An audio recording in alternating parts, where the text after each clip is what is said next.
the Big Hormone Enneagram? I don't mind being pinned down to a specific location so long as we leave room for the fact that yes, this is what I'm experiencing right now. And then there's all this other stuff happening alongside of it.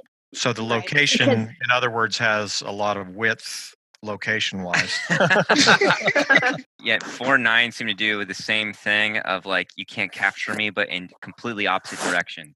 Like the 4, it's like I'm so specific and so like in the depth thing that like the point that you can never reach. And then 9, it seems like you can't reach me because I'm all everything. Trying to get specific or trying to fully wrap your head around a 9, I feel like is a lot like holding a fistful of sand. It's just not going to happen. It's going to change.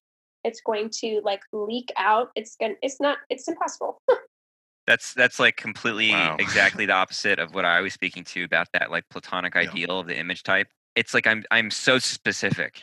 I'm so specific, and like it almost feels like doing my taxes dilutes that specificity. It's doing normal stuff like takes away from the specificity and almost dilutes, like it almost rubs away some of the what I am. It's like if I'm doing too much of what I'm not, then it starts to detract from what I am, and I have to keep going back to what I am. Jesus, that's a lot. Yeah, the oppositeness between 4 and 5 space versus 9. I mean, it's literally there on the symbol. Can't be emphasized enough.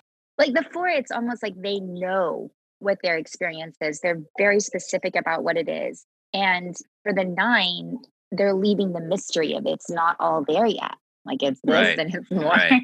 How far down the rabbit hole do you want to go? It's also an extension of being a gut type that, like heart and head, there's articulation and specificity of words come up around, heart stuff or emotional center stuff and head center stuff. And head center is words, right? But gut is, you're in sort of elemental territory, right? It's totally a nonverbal space. And 9s are somewhat protective of that non-verbal quality of their experience. Like you're just wanting to have an experience flush through your body to some degree and not want to have to name it per se. You're just wanting to ride a wave of a sensation of an experience and a feeling and so on. Well, I'll give you an example because so here we're talking about sensation and somebody tries to get an emotional location of where you're at. As soon as you name where you're at, that sensation in your body completely shifts and you're in the next moment with that person.